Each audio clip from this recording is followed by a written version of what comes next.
ಎಲ್ಲರಿಗೂ ನಮಸ್ಕಾರ.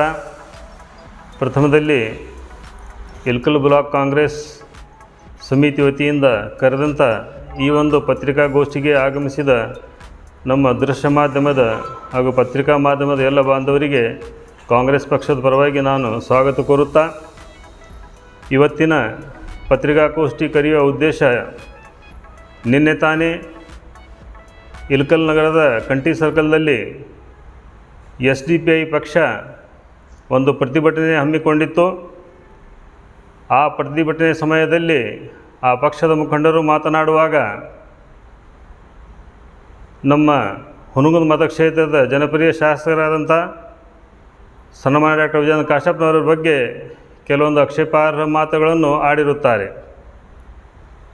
ಆ ಒಂದು ಆಕ್ಷೇಪಾರ್ಹ ಮಾತುಗಳಿಗೆ ನಾವು ಉತ್ತರ ಕೊಡಲಿಕ್ಕೆ ಇದು ಒಂದು ಪತ್ರಿಕಾಗೋಷ್ಠಿಯನ್ನು ನಾವು ಕರೆದಿದ್ದೇವೆ. ಇವತ್ತು ನನ್ನ ಜೊತೆಗೆ ನಮ್ಮ ಪಕ್ಷದ ಅಲ್ಪಸಂಖ್ಯಾತ ಘಟಕದ ಅಧ್ಯಕ್ಷರಾದಂಥ ಹಸನ್ ಗ್ವಾತಿಗೆಯವರು, ನಮ್ಮ ನಗರಸಭೆ ಸದಸ್ಯರಾದಂಥ ಅಬ್ಬು ಹಳ್ಳಿಯವರು, ಯುವ ಮುಖಂಡರಾದಂಥ ಸಮದಾನಿ ಬೇಪಾರಿಯವರು, ಯಾಸೀನ್ ಹೆಂಗ್ಟಾಪುರವರು, ಇನ್ನೂರ NSU ಮಾಜಿ ಅಧ್ಯಕ್ಷರಾದಂಥ ಡಾಕ್ಟರ್ ವಸೀಂ ಜಾಗೀರ್ದಾರ್ ಅವರು, ನಗರಸಭೆಯ ಪರಾಜಿತ ಅಭ್ಯರ್ಥಿಯಾದಂಥ ನಮ್ಮ ಹುಸೇನ್ ಸಕ್ಕರಗಡ್ಡಿಯವರು ಮತ್ತು ಇನ್ನೊಬ್ಬ ಯುವ ಮುಖಂಡರು ನಮ್ಮ ಜೊತೆಗಿದ್ದಾರೆ. ಸನ್ಮಾನ್ಯರೇ, ತಮ್ಮೆಲ್ಲರಿಗೂ ಗೊತ್ತಿದ್ದ ಹಾಗೆ ಅವರು ನಮ್ಮ ಶಾಸಕರ ಮೇಲೆ ಕೆಲವೊಂದು ನಿರಾಧಾರ ಆರೋಪಗಳನ್ನು ಮಾಡಿರುತ್ತಾರೆ. ಏನು, ಶಾಸಕರು ಕೇವಲ ಮುಸಲ್ಮಾನರ ಮತಗಳನ್ನು ಪಡೆದು ಶಾಸಕರಿಗೆ ಅಷ್ಟೇ ಅಲ್ಲ, ಅವರು ಪಕ್ಷಕ್ಕೂ ಕಾಂಗ್ರೆಸ್ ಪಕ್ಷಕ್ಕೂ ಕೂಡ ಕೆಲವೊಂದು ಆರೋಪಗಳನ್ನು ಹೊರಿಸಿದ್ದಾರೆ.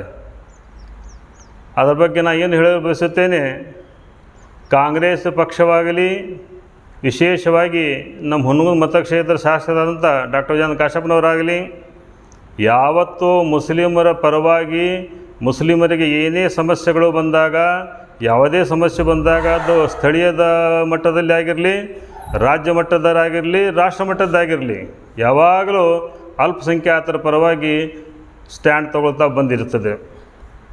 ಈಗ ಸ್ಥಳೀಯ ವಿಷಯಕ್ಕೆ ಬಂದಾಗ, ಈ ಒಂದು ವಕ್ಫ್ ಅಮೆಂಡ್ಮೆಂಟ್ ಬಿಲ್ ಏನು ತಂದಿದೆ, ಅದು ತಂದಿರೋದು ಕೇಂದ್ರದಲ್ಲಿ BJP ನೇತೃತ್ವದ NDA ಸರ್ಕಾರ ತಂದಿರೋದು, ಅದು ಕಾಂಗ್ರೆಸ್ ಪಕ್ಷ ತಂದಿರೋದು ಅಲ್ಲ. ಈಗಾಗಲೇ ನಮ್ಮ ರಾಷ್ಟ್ರ ನಾಯಕರು ಅದನ್ನು ಪ್ರಬಲವಾಗಿ ವಿರೋಧಿಸಿದ್ದಾರೆ.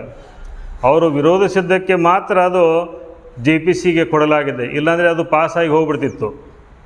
ಮತ್ತು ಇಡೀ ಕಾಶ್ಮೀರಲಿಂದ ಕನ್ಯಾಕುಮಾರಿವರೆಗೆ ನಮ್ಮ ಮುಸ್ಲಿಂ ಬಾಂಧವರು ವಕ್ಫ್ ಪ್ರಾಪರ್ಟಿ ಉಳಿಸಲಿಕ್ಕೆ, ಈ ಒಂದು ಕಾನೂನನ್ನು ವಿರೋಧಿಸಲಿಕ್ಕೆ ಈಗಾಗಲೇ ಸೋಷಿಯಲ್ ಮೀಡಿಯಾ ಮುಖಾಂತರ ಅಭಿಯಾನವನ್ನು ಇಮೇಲ್ ಮುಖಾಂತರ ಕೋಟ್ಯಾಂತರ ಜನರು ಈಗಾಗಲೇ ಇಮೇಲನ್ನು JPCಗೆ ಕಳಿಸಿರುತ್ತಾರೆ.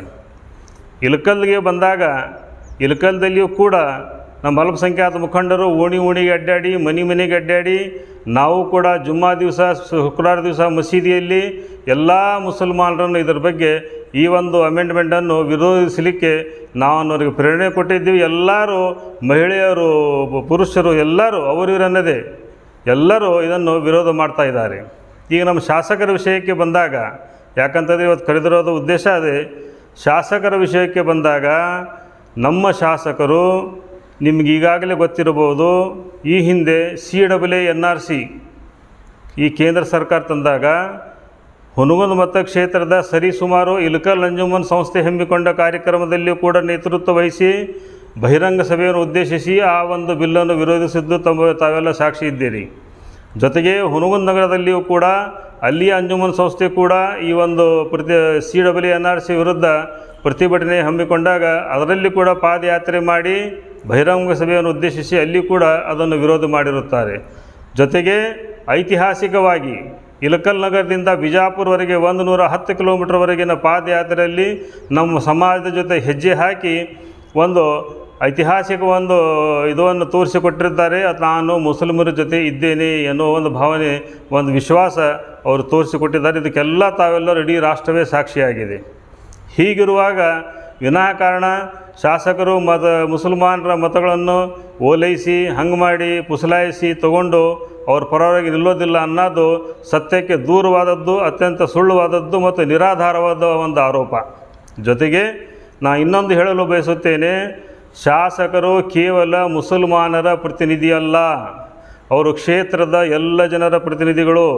ಅವರು 80,000 ಮತಗಳನ್ನು ತೊಗೊಂಡು ಆರಿಸಿ ಬಂದಂಥವರು. ಅವರಿಗೆ ಕೇವಲ ಮುಸಲ್ಮಾನರಷ್ಟೇ ಓಟ್ ಹಾಕಿಲ್ಲ, ಅವ್ರ ಜೊತೆಗೆ ಎಲ್ಲ ಸಮಾಜ ಬಾಂಧವರು ಓಟ್ ಹಾಕಿದ್ದಾರೆ. ಮುಸಲ್ಮಾನರ ಪರ್ಸೆಂಟೇಜ್ ಸ್ವಲ್ಪ ಹೆಚ್ಚಿಗಿರ್ಬೋದು ಅಷ್ಟೇ, ಆದರೆ ಕೇವಲ ಮುಸಲ್ಮಾನರೇ ಅಷ್ಟೇ ನಾವು ಓಟ್ ಹಾಕಿ ನಾವು ಶಾಸಕರನ್ನು ಆರಿಸಿ ತಂದೀವಿ, ರಾಜ್ಯದಾಗ ಸರ್ಕಾರ ಆರಿಸಿ ತಂದೀವಿ ಅನ್ನೋದು ಅದು ನಿಜವಲ್ಲ, ತಪ್ಪದು. ಎಲ್ಲರೂ ಹಾಕಿದ್ದಾರೆ, ಎಲ್ಲ ಸಮಾಜ ಬಾಂಧವರು ಹಾಕಿದಾಗ ಮಾತ್ರ ಒಬ್ಬರು ಶಾಸಕರಾಗಿ ಆಗಲಿ ಸರ್ಕಾರ ರಚನೆ ಆಗಲಿಕ್ಕೆ ಸಾಧ್ಯವಿದೆ. ಹೀಗಾಗಿ ನಾನು ನಿನ್ನನ್ನು ಇನ್ನೊಂದು ವಿಷಯ, ಇದು ಜೆ ಪಿ ಸಿಗೆ ಈಗಾಗಲೇ ನಮಗೆ ವಿಶ್ವಾಸವಿದೆ. ನಮ್ಮ ರಾಜ್ಯದ 136 ಶಾಸಕರು ನಮ್ಮ ಮುಖ್ಯಮಂತ್ರಿಗಳು ಮತ್ತು ನಮ್ಮ ಕರ್ನಾಟಕ ರಾಜ್ಯದ KPCC ಅಧ್ಯಕ್ಷರ ನೇತೃತ್ವದಲ್ಲಿ ಈಗಾಗಲೇ ಒಂದು ಖಂಡನಾ ನಿರ್ಣಯವನ್ನು ತಗೊಂಡಿದ್ದಾರೆ, ಅಲ್ಲಿಗೆ ಕಳಸಾ ಪ್ರಯತ್ನದಲ್ಲಿದ್ದಾರೆ. ತಾವು ರಾಜ್ಯದ ರಾಜಕೀಯ ಪರಿಸ್ಥಿತಿಗಳನ್ನು ತಾವು ನೋಡ್ತಿರ್ಬೋದು, ದಿನಂಪ್ರತಿ ಏನು ನಡೀತಾ ಇದೆ ಅನ್ನೋದು. ನಮಗೆ ವಿಶ್ವಾಸ ಇದೆ, ನಮ್ಮ ಕರ್ನಾಟಕ ರಾಜ್ಯದ ಕಾಂಗ್ರೆಸ್ ಪಕ್ಷದ ಎಲ್ಲ ಒಲಿಮಾಗಳು, ಎಲ್ಲ ನಮ್ಮ ಮುಫ್ತಿ ಕರಾಮ್ಗಳು, ಎಲ್ಲ ಮುಖಂಡರು, ಎಲ್ಲ ಶಾಸಕರು ಮತ್ತು ಅವರಿವರನ್ನದೇ ಕರ್ನಾಟಕ ರಾಜ್ಯದ ಎಲ್ಲ ಮುಸ್ಲಿಂ ಅಲ್ಪಸಂಖ್ಯಾತ ಬಾಂಧವರು ಈ ಒಂದು ಬಿಲ್ಲನ್ನು ವಿರೋಧಿಸುತ್ತಾ ಬಂದಿರುತ್ತಾರೆ. ಇಲ್ಲೇ ಶಾಸಕರ ಮೇಲೆ ಪ್ರತ್ಯೇಕವಾಗಿ ಆರೋಪ ಹೊರಿಸೋದು ಅದು ಖಂಡನೆ ಅತ್ಯಂತ ಖಂಡನೀಯವಾದದ್ದು. ನಾನು SDPI ಮುಖಂಡರಿಗೆ ಕೇಳಿಕೊಳ್ಳುತ್ತೇನೆ, ನೀವು ನಿಮ್ಮ ಮಾತನ್ನು ಹೊಳ್ಳಿ ತಗೋಬೇಕು, ಇದು ಸತ್ಯಕ್ಕೆ ದೂರವಾದದ್ದು. ಸೋಷಿಯಲ್ ಡೆಮೊಕ್ರಾಟಿಕ್ ಪಾರ್ಟಿ ಆಫ್ ಇಂಡಿಯಾದ ಒಂದು ಪ್ರತಿಭಟನೆಯಲ್ಲಿ ಆ ಪಕ್ಷದ ಮುಖಂಡರಾದ ರಂಜಾನ್ ಕಡಿವಾಲ್ ಇವರು ಹುನಗುಂದ ಮತಕ್ಷೇತ್ರದ ಶಾಸಕರ ಮೇಲೆ ಒಂದು ಆರೋಪವನ್ನು ಮಾಡಿದ್ದಾರೆ. ಈ ಕರಾಳ ಕಾನೂನೇನು BJP ಸರ್ಕಾರ ತಂದಿದೆ ಅದರ ವಿರುದ್ಧ ಶಾಸಕರು ಇಲ್ಲ ಅದರ ಪರವಾಗಿದ್ದಾರೆ ಅನ್ನೋ ಥರ ಹೇಳಿದ್ದಾರೆ.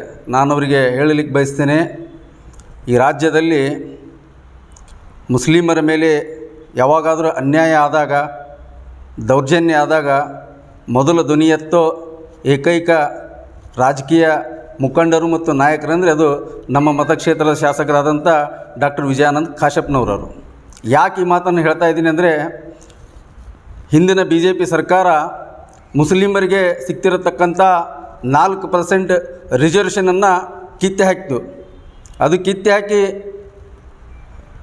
ಲಿಂಗಾಯತ ಸಮುದಾಯಕ್ಕೆ ಕೊಡುವಾಗ ಆ ಕಾನೂನಿನ ಬಿಲ್ಲನ್ನು ಬಹಿರಂಗವಾಗಿ ಹರಿದು ಹಾಕಿ ಅದನ್ನು ವಿರೋಧಿಸಿರುವುದು ಇದೇ ನಮ್ಮ ಮತಕ್ಷೇತ್ರದ ಶಾಸಕರಾದ ಡಾಕ್ಟರ್ ವಿಜಯಾನಂದ್ ಕಾಶಪ್ಪನವರು.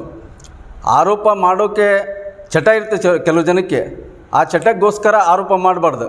ಸತ್ಯಾಸತ್ಯತೆಯನ್ನು ಅರಿತು ಮಾತನಾಡಿದರೆ ಒಳ್ಳೆಯದು. ಈ ಕಾನೂನನ್ನು ಬಹಿರಂಗವಾಗಿ ಲೋಕಸಭೆಯಲ್ಲಿ ಕಾಂಗ್ರೆಸ್ ಪಕ್ಷ ವಿರೋಧಿಸಿದೆ. ಕಾಂಗ್ರೆಸ್ ಪಕ್ಷದ ಉನ್ನತ ನಾಯಕರಾದಂಥ ಶ್ರೀಯುತ ರಾಹುಲ್ ಗಾಂಧಿಯವರು ಕೂಡ ವಿರೋಧಿಸಿದ್ದಾರೆ.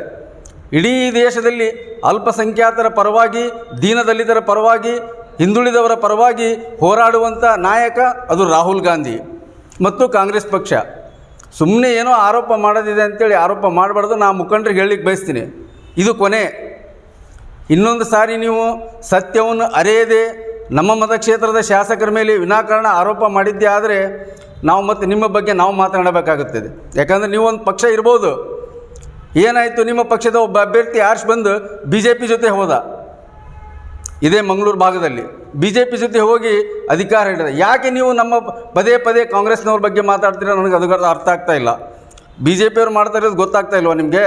ಕೇವಲ ಕಾಂಗ್ರೆಸ್ ಪಕ್ಷದವರು ಅಷ್ಟೇ ಸಿಗ್ತಾರಾ? ಶಾಸಕರ ಬಗ್ಗೆ ಏನು ಮಾಡಿದ್ದಾರೆ ಅಂತ ಕೇಳ್ತಾರೆ. ಏನು ಬೇಕು ಹೇಳಿ, ನಿಮಗೆ ದಾಖಲಾತಿ ನಾನು ಕೊಡಲು ಸಿದ್ಧನಿದ್ದೇನೆ. ನೀವು ಯಾರಾದರೂ ಬಹಿರಂಗ ಚರ್ಚೆಗೆ ಬಂದರೆ ನಾನು ಬರಲು ಸಿದ್ಧನಿದ್ದೇನೆ. ಕಾಂಗ್ರೆಸ್ ಪಕ್ಷದ 2013ರಿಂದ 2018ರವರೆಗೆ ಈ ಕ್ಷೇತ್ರದ ಶಾಸಕರಾಗಿರ್ತಕ್ಕಂಥ ವಿಜಯಾನಂದ್ ಕಾಶಪ್ಪನವರು ನಮ್ಮ ಸಮುದಾಯಕ್ಕೆ ಏನು ಕೊಡುಗೆ ಕೊಟ್ಟಿದ್ದಾರೆ. ಈಗ ಮತ್ತೆ 1 ವರ್ಷ ಆಯಿತು ಅವ್ರು ಬಂದು. ಈ 1 ವರ್ಷದಲ್ಲಿ ಸಮುದಾಯಕ್ಕೆ ಏನು ಕೊಡಬೇಕು, ಏನು ಕೊಟ್ಟಿದ್ದಾರೆ, ನಾನು ಅದು ದಾಖಲಾತಿ ಮುಖಾಂತರ ಏನಿದೆ ಕೊಡಲಿಕ್ಕೆ ಬಯಸ್ತೇನೆ. ಸುಮ್ಮನೆ ಇಲ್ಲ ಸಲ್ಲದ ಆರೋಪವನ್ನು ಮಾಡೋದನ್ನು ಬಿಡಿ. ಈ ಕ್ಷೇತ್ರ ಅಭಿವೃದ್ಧಿ ಪಥದತ್ತ ಹೋಗ್ತಾ ಇದೆ. ನಮ್ಮ ಮತಕ್ಷೇತ್ರದ ಶಾಸಕರಾದಂಥ ಡಾಕ್ಟರ್ ವಿಜಯಾನಂದ ಕಾಶಪ್ಪನವರವರು ಸರ್ವ ಸಮುದಾಯ, ಕೇವಲ ಮುಸ್ಲಿಂ ಒಂದೇ ಅಲ್ಲ, ಯಾರು ಸಮಾಜದಲ್ಲಿ ತುಳಿತಕ್ಕೆ ಒಳಗಾಗಿದ್ದಾರೆ, ಯಾರು ನೊಂದಿದ್ದಾರೆ, ಯಾರು ಬೆಂದಿದ್ದಾರೆ, ಅವ್ರ ಜೊತೆ ಸದಾ ನಿಲ್ತಾರೆ. ವಿಶೇಷವಾಗಿ ಮುಸ್ಲಿಂ ಸಮಾಜದ ಮೇಲೆ ಹೆಚ್ಚು ಪ್ರೀತಿ ಇದೆ. ಹೆಚ್ಚು ಪ್ರೀತಿ ಇದೆ ಅಂಥೇಳಿ ಎಲ್ಲ ಸಾರಿನೂ ಏನಿದೆ ಬಹಿರಂಗವಾಗಿ ಹೇಳೋಕ್ಕಾಗೋದಿಲ್ಲ. ಕೆಲವು ವಿಷಯಗಳನ್ನು ಬಹಿರಂಗವಾಗಿ ತೋರಿಸ್ಬೇಕಾಗುತ್ತೆ, ಕೆಲವು ವಿಷಯಗಳನ್ನು ಬಹಿರಂಗವಾಗಿ ತೋರಿಸದೇ ಇರಬೇಕಾಗ್ತದೆ. ಯಾಕಂದರೆ ಒಂದು ಮನೆಯಲ್ಲಿ ಒಂದು ತಾಯಿಗೆ 4 ಮಕ್ಕಳು ಇರ್ತವೆ. ಆ 4 ಮಕ್ಕಳಿಗೂ ತಾಯಿ ಒಂದೇ ಸಮಾನ ಪ್ರೀತಿ ತೋರ್ಸೋಕ್ಕಾಗಲ್ಲ, ಹೆಚ್ಚು ಕಡಿಮೆ ಆಗ್ತದೆ. ಅದನ್ನು ಸರಿದೂಗಿಸ್ಕೊಂಡು ಹೋಗುವಂಥ ಜವಾಬ್ದಾರಿ ನಮ್ಮದಿದೆ. ಮತ್ತು ಶಾಸಕರು ನಮ್ಮ ಜೊತೆ ಅವಿನಾಭಾವ ಸಂಬಂಧದಲ್ಲೇ ಇದ್ದಾರೆ. ಶಾಸಕರೇನು ನಮ್ಮ ಸಮಾಜ ಬಿಟ್ಟಿಲ್ಲ, ನಮ್ಮ ಸಮಾಜದ ಪರವಾಗಿ ಸದಾ ಮಾತಾಡ್ತಾರೆ. ಆದ್ದರಿಂದ ನಾನು ಈ ಒಂದು ಪತ್ರಿಕಾ ಮುಖಾಂತರ SDPI ಪಕ್ಷದ ನಾಯಕರಿಗೆ ವಿನಂತಿಯನ್ನಂತರ ತಿಳ್ಕೊಳ್ಳಿ, ಇಲ್ಲ ಎಚ್ಚರಿಕೆ ಆದಂತೂ ತಿಳ್ಕೊಳ್ಳಿ. ನಾನು ನಿಮಗೇನೈತೆ ದಯವಿಟ್ಟು ಇನ್ನೊಂದು ಸಾರಿ ನಮ್ಮ ಪಕ್ಷ ಮತ್ತು ನಮ್ಮ ಶಾಸಕರ ಬಗ್ಗೆ ಮಾತನಾಡಬೇಕಾದ್ರೆ ಸ್ವಲ್ಪ ವಿಚಾರ ಮಾಡಿ ಮಾತಾಡಿ ಅಂತೇಳಿ ನನ್ನ ಮಾತು ಸಪೋರ್ಟ್ ಮಾಡಿಲ್ಲ. ಅವರು ಹೆಸರಿನಲ್ಲಿ ಹಿರೇಮಠ ಪಕ್ಷಕ್ಕೆ ಶಾಲೆ ಹಾಕ್ಕೊಂಡು ಇಲೆಕ್ಷನ್ ಮಾಡಿ ಈಗ SDP ಪಕ್ಷದಲ್ಲಿ ಇದ್ದಾರೆ. ಅದಕ್ಕೆ ನಮ್ಗೆ ವಿರೋಧ ಇಲ್ಲ. ಅವ್ರ ಪಕ್ಷಕ್ಕೆ ಅವ್ರ ಪ್ರೀತಿಯಿಂದ ಮಾತಾಡಿ, ಆದರೆ ನಮ್ಮ ಶಾಸಕರ ಬಗ್ಗೆ ಅವರು ಮಾತಾಡೋಕ್ಕೆ ಅವ್ರಿಗೆ ಯೋಗ್ಯತೆ ಇಲ್ಲ. ವಾದ ಏನಂತ ಕೇವಲ ಬೆರಳಿಕೆಯಷ್ಟು ಮುಸ್ಲಿಂ ನಾಯಕರನ್ನ ಇಟ್ಕೊಂಡು ಅವರಷ್ಟೇ ಇಡೀ ಮುಸ್ಲಿಂ ಸಮುದಾಯವಲ್ಲ, ಈ ಮುಸ್ಲಿಂ ಸಮುದಾಯವಲ್ಲ, ಮೂಲೆಯಲ್ಲಿರುವಂಥ ಕೊನೆಯ ವ್ಯಕ್ತಿ, ಮುಸ್ಲಿಂ ಸಮಾಜದ ಕೊನೆಯ ವ್ಯಕ್ತಿ ಕೂಡ ನೋವಾಗೈತಿ ವಕ್ಫ್ ಬೋರ್ಡಿಂದ. ಕರೆಕ್ಟಾ? ಆ ಕಾರಣಕ್ಕೆ ಶಾಸಕರಾಗಲಿ ಅಥವಾ ಕಾಂಗ್ರೆಸ್ ಸರ್ಕಾರವಾಗಲಿ ಇದರ ವಿರುದ್ಧ ಧ್ವನಿ ಹೊರಗಡೆ ಬಂದು ಧ್ವನಿ ಆಗ್ತಾ ಇಲ್ಲ, ವಿರೋಧ ಮಾಡ್ತಾ ಇಲ್ಲ ಅನ್ನೋ ಪರಿಭಾಷೆಯಲ್ಲಿ ಅವ್ರು ಮಾತಾಡ್ತಾರೆ. ಸೊ ಅದಕ್ಕೆ ತಮ್ಮ ಅಭಿಪ್ರಾಯ ಸರ್. ಈಗಾಗಲೇ ಒಂದು ಸ್ಪಷ್ಟೀಕರಣ ಕೊಟ್ಟರೆ ನೀವು ಈ ನೇರವಾಗಿ ಶಾಸಕರ ಮೇಲೆ ಆರೋಪ ಮಾಡ್ತಾರೆ. ಇಲ್ಲಿ ಇದ್ರ ಬಗ್ಗೆ ಇದುವರೆಗೂ ವಕ್ಫ್ ಬೋರ್ಡ್ ಬಗ್ಗೆ ಎಲ್ಲಿ ಒಂದು ಸ್ಟೇಟ್ಮೆಂಟ್ ಕೊಟ್ಟಿಲ್ಲ ಅನ್ನೋದು ಅವರು ಮಾತನಾಡ್ತಾರೆ. ಇಲ್ಲೇ 2 ವಿಷಯ ಅದಾವೆ. ಒಂದು, ವಕ್ಫ್ ಅಮೆಂಡ್ಮೆಂಟ್ ಏನು ತಂದಿದೆಯಲ್ಲ ಕೇಂದ್ರದ NDA ಸರ್ಕಾರ, ಅದರ ವಿರುದ್ಧ ನಾವು ಅಭಿಯಾನ ನಡೆಸ್ತೀವಿ ಆಲ್ರೆಡಿ. ಅವರೇನಂತಾರೆ, ಶಾಸಕರಾಗಲಿ ಕಾಂಗ್ರೆಸ್ ಪಕ್ಷ ಆಗಲಿ ಬಹಿರಂಗವಾಗಿ ಬಂದು ಮಾಡಲಿ ಅಂತಾರೆ. ಈಗಾಗಲೇ ಕೇಂದ್ರದಲ್ಲಿ, ನಾ ಇಲ್ಲೇ ಮುಂಚೆ ಕೇಳಿದ್ದೀನಿ, ಕೇಂದ್ರದಲ್ಲಿ ನಮ್ಮ ರಾಹುಲ್ ಗಾಂಧಿ, ವಿರೋಧ ಪಕ್ಷದ ನಾಯಕರಾದಂಥ ರಾಹುಲ್ ಗಾಂಧಿಯವರು ಮತ್ತು ಎಲ್ಲ ವಿರೋಧ ಪಕ್ಷದವರು ಮತ್ತು NDAಯಲ್ಲಿ ಇರುವಂಥ ಪಕ್ಷಗಳು ಕೂಡ ಇದನ್ನು ವಿರೋಧಿಸಿವೆ. ಅವರು ವಿರೋಧ ಮಾಡದೆ ಹೋದಲ್ಲಿ ಅದು JPCಗೆ ಹೋಗ್ತಿದ್ದಿಲ್ಲ, ಅದು ಕಾನೂನಾಗಿ ಬಂದುಬಿಡ್ತಿತ್ತು. ಹೀಗಾಗಿ ಕೇಂದ್ರದಿಂದನೂ ವಿರೋಧ ಆಗಿದೆ, ಅದು ರಾಜ್ಯದಿಂದನೂ ವಿರೋಧ ಆಗುತ್ತೆ. ನಮ್ಮ ಕಾಂಗ್ರೆಸ್ ಪಕ್ಷ ಯಾವಾಗಲೂ, ನಾನು ಹೇಳ್ತಾ ಇದ್ದೀನಿ, ಜವಾಬ್ದಾರಿ ಬ್ಲಾಕ್ ಅಧ್ಯಕ್ಷನ ಹೇಳ್ತಾ ಇದ್ದೇನೆ, ನಮ್ಮ ಕಾಂಗ್ರೆಸ್ ಪಕ್ಷ ಮತ್ತು ನಮ್ಮ ಶಾಸಕರು ಯಾವಾಗಲೂ ಅಲ್ಪಸಂಖ್ಯಾತರ ಹಿತದೃಷ್ಟಿಯಿಂದ ಕೆಲಸ ಮಾಡ್ತಾ ಇದ್ದಾರೆ, ಮುಂದೂ ಮಾಡ್ತಾ ಇದ್ದಾರೆ. ನಾವಿಲ್ಲಿ ಅವರು ತಾಲೂಕಿಗೆ ತಂದಂಥ ಕೊಡುಗೆಗಳನ್ನು ಹೇಳ್ಕೊತ ನಿಂತರೆ ಇದು ಪತ್ರಿಕಾಗೋಷ್ಠಿ 2 ತಾಸು 3 ತಾಸು ಆದರೂ ಸಾಲಂಗಿಲ್ಲ. ನೀವು ಕಳೆದ ಅವಧಿದು ಬಿಡಿ, ಇದೇ ಅವಧಿಯಲ್ಲಿ ಈಗಾಗಲೇ 5 ಕೋಟಿ ರೂಪಾಯಿ ಅಲ್ಪಸಂಖ್ಯಾತ ಕಾಲೋನಿಗಳಿಗೆ ಡೆವಲಪ್ಮೆಂಟ್ ಮಾಡಲಿಕ್ಕೆ ಈಗಾಗಲೇ ಫಂಡ್ ತಂದಿದ್ದಾರೆ, ಕೆಲಸನೂ ಹಾಕಿದ್ದಾರೆ. ಅವ್ರ ಮೇಲೆ ವಿನಾಕಾರಣ ನೀವು ನಿಮ್ದೇನಾರ ಪರ್ಸನಲ್ ಏನಾರು ಇತ್ತಪ್ಪ ಅಂತಂದ್ರೆ ಅದು ಮಾಡೋದು ತಪ್ಪು. ನೀವು ಪ್ರತಿಭಟನೆ ಮಾಡಕತ್ತೀರಿ, ಮಾಡಿರಿ, ನಾವು ಮಾಡಕತ್ತೀವಿ, ನೀವು ಮಾಡಕತ್ತೀರಿ. ಬಟ್ ವಿಶೇಷವಾಗಿ ಪ್ರತ್ಯೇಕವಾಗಿ ಶಾಸಕರನ್ನು ಗುರಿಯಾಗಿಟ್ಟುಕೊಂಡು ಮಾತಾಡೋದು ಇದು ಯಾವ ಕಾರಣಕ್ಕೂ ಸರಿಯಲ್ಲ. ಇನ್ನು ಮುಂದೆ ಇಂಥ ಮಾತು ತಾವು ಮಾತಾಡಲಿಕ್ಕೆ ಹೋಗಬೇಡ್ರಿ ಅನ್ನೋದೊಂದು ಎಚ್ಚರಿಕೆಯನ್ನು ನಾವು ಅವರಿಗೆ ಕೊಡಲು ಬಯಸ್ತೀವಿ.